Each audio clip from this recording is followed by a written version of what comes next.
اگر کوئی ہمارے معاشرے میں اس میں مبتلا ہو جائے LGBTQ میں، تو کیا یہ کوئی نفسیاتی پرابلم ہے یا آپ کی جو ہے وہ میڈیکل سائنس میں اس کو جو ہے وہ نیچرل مانا جاتا ہے؟ کیا ہے یہ مشکل سوال ہے ہماری جو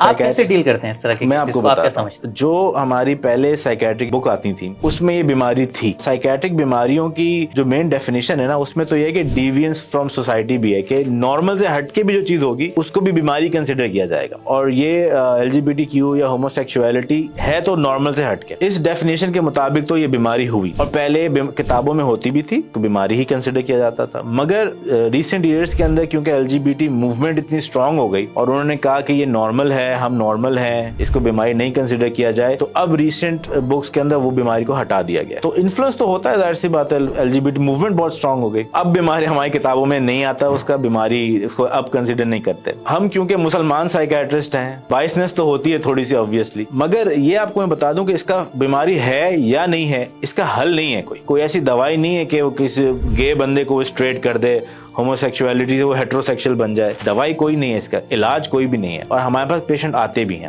وہ یہی آتے ہیں، ان میں سے کچھ ہوتے ہیں جو اس کو امبریس کیے ہوئے ہوتے ہیں کہ ہاں میں ہوموسیکشل ہوں اور میں انجوائے کرتا ہوں، میں خوش ہوں، مگر بہت سارے ایسے بھی آتے ہیں جو پریشان ہو کہ ڈاکٹر صاحب میں بچپن سے جو ہے نا مجھے مرد پسند تھے، اور ابھی بھی عورت سے مجھے اٹریکشن فیل نہیں ہوتی، مردوں سے ہوتی ہے، کیونکہ وہ یہ کسی کو بتا نہیں سکتے اور معاشرے میں زندگی بھی نہیں گزار سکتے اس طرح سے، کبھی نہ کبھی پکڑے جاتے ہیں، لوگوں شک بھی ہو جاتا ہے، تو بہت چھپاتے ہیں۔ ایسے کئی پیشنٹ میرے پاس آئے کہ انہوں نے شادیاں بھی کی، ان کے بچے بھی ہیں، اور لمبی لمبی داڑیاں رکھی، نمازی پرہیزگار ہو گئے، ٹوپیاں پہن لی، پورا ایک مذہبی بندہ بن گئے، مگر خیال سے کہ شاید ٹھیک ہو جاؤں میں، یہ خیال میرے ذہن سے نکل جائے اور مجھے عورتیں واپس پسند آنا شروع ہو جائیں، مگر ایسا نہیں ہوا۔ وہ ساری زندگی بچپن سے ہوتے ہیں اور ساری زندگی رہتے ہیں، کوئی علاج نہیں ہے اس کا۔